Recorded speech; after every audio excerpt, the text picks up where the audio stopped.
thank me for taking the time to just sit down and just, really talk to them and give them a little perspective on, whatever it is that they were working through or the challenge or the struggle. And they'll often say that, I want to thank you so much for doing what you did because that was the day that I had contemplated suicide and I really didn't want to live anymore. And to know that, there was that impact on another person's life, that to me was so gratifying, but also like it also humbled me because I realized that if I did not value myself and the impact that I do have on somebody else's life, I I I could not be here to help change their lives.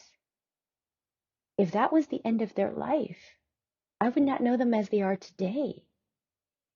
And so that thought really resonated, in my head and made me realize that, oh my God, I'm not doing this for me. I got to do this for others. I got to do this for all the other Johns and Marys and I got to do it for them. So you got to own who you are and you got to be valuing that part of you. So how do we so I had to kind of go back to the drawing board and say, well, what are the qualities of somebody who may not see their self-value? And how do we bring that to the level where they do see that value? I understand that not everybody is going to have, patients coming into their offices and revealing to them that, they were going to kill themselves. And, because we had a heart-to-heart conversation about the challenges and struggles, and it allowed them to kind of change their, kind of get out of the funk that they were in. I understand not everybody is going to have a situation like that in the setting that we do have. But what about in our daily lives? We may have friends who are going through some major challenges. Um, I do remember even back in high school. I mean, I was a peer counselor, so we did get some training on how to coach people on, whenever they're hitting crisis, what are some things that we need to look for and what are some red flags that we need to be very aware of. And so I do remember, back in high school, I had a couple of really good friends who were struggling with, their self-identity. And I remember very clearly, like one of my close friends, said, you know, I, I don't want to live anymore. And I remember going, oh my God, I better watch how I, console them or how I talk to them because, this person is right on the fence. They're on the edge. So, I guess there are times where, it's not necessarily just a clinical setting, but, it could happen in your daily lives. Somebody could be coming to you for help. And truthfully, obviously, if it sounds like, there are some red flags and this person is really on the brink, like, and you don't have training, please don't try to console them. Please send them to a professional if you absolutely are concerned about this person because you absolutely don't want to be, the trying to, sort of work with the person if you've never had any training and you don't know how to handle a situation that's dire. So don't take it on yourself. But I guess, the illustration is there is that, there are no clear indicators of anybody who is struggling, with that.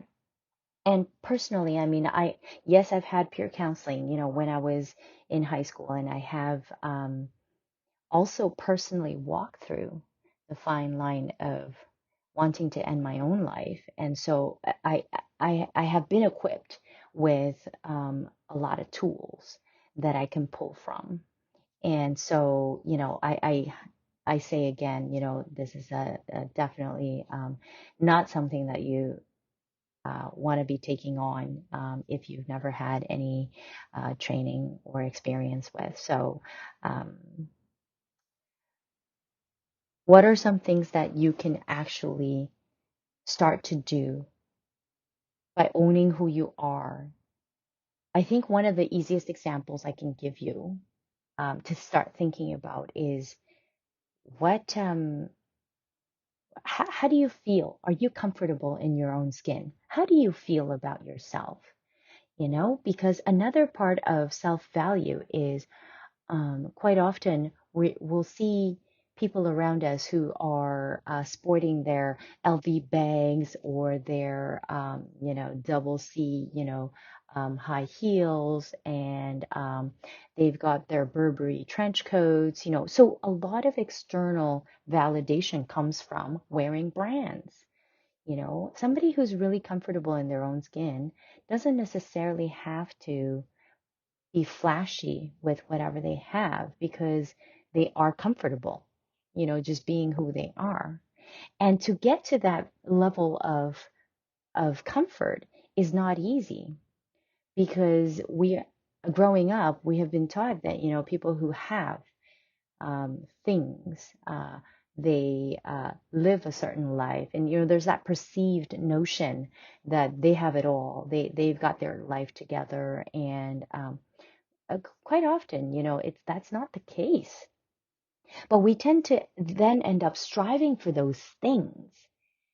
And again, it's about external validation because we think that, having those things will give us that level of validation that, that we are worth, you know, that brand and that we can achieve more things because we have a certain status, right? One of the stories that I really like that I heard was that, Warren Buffett, everybody knows who Warren Buffett is, but when Warren Buffett was going to a presentation with billionaires, everybody else in the audience was sporting their, like crocodile um, printed, crocodile skinned brand name shoes and their it suits.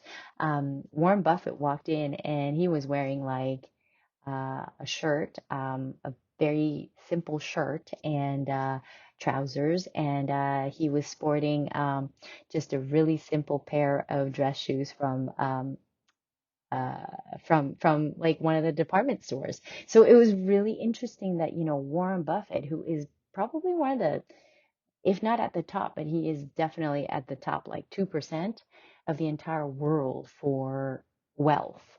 And Warren Buffett was just wearing something very, very common that, you could get at the department store, as a person working your normal jobs.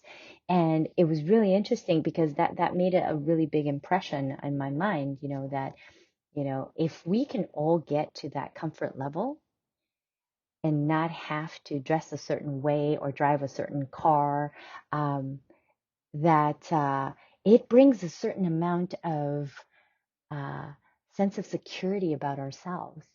And it's also a representation of how we value ourselves, don't you think? Having said that, don't ever do any less than what you should be doing and can be doing. We're going to go back to a couple of the principles that we've talked about in the other series, that we need to commit to excellence. Don't do anything less than 120% when you can. Don't give it only 80% because you think, oh, well, today I'm too tired to give it 120%, so I'm just going to do 120%. You know, commit to excellence, and once you've made up your mind, just do it. Give it the best you've got. Um, Obviously, do it with like a focused effort too. Don't just do things for the sake of doing things. Give it 120% with focused effort. So So there are things that I think we could do in our own power to bring that value up for ourselves. And and when we do that, then we build that sense of confidence that we can do it on our own terms, right? Because here's the thing, we're giving it 120%. We're doing it with excellence, we're doing it with focused effort. Like, you can choose then, to help those around you, because you know that you can do whatever it is that you sort of put your mind to, right? And when you bring yourself to the next level, that's when your self-worth also goes up in value. So I'm always I'm always reminding people that, and it's also a reminder for my own self, that when we are trying to achieve the next goal or the next level of thinking, of career, of relationship, of your business, that we're doing it because we've got this passion for learning, for improving. And if we continuously strive for that, there's nothing that won't happen for us. So I'm shooting for the next level, that's for sure. And I absolutely want to thank all the teachers and all the mentors and all the coaches that I've had in the past 3 years that have helped me with this, because I personally don't think I would be here where I am if it wasn't for them instilling in me and seeing the value that I didn't see for myself. So I think that's something that I want to at least be able to share with you and impart for you for the betterment of your life. All right, healthy wisdomers, I just want to say thank you, and that it's been such an exciting time that we've spent together all these weeks. And I'd like you to, continue to share with us, continue to listen and sort of interact with us as much as you can. Please take a moment to subscribe, follow, and rate this episode so that we can have everybody join us on this journey. This is the Healthy Wisdom series with Dr. Jen Chen. I'll see you guys next week.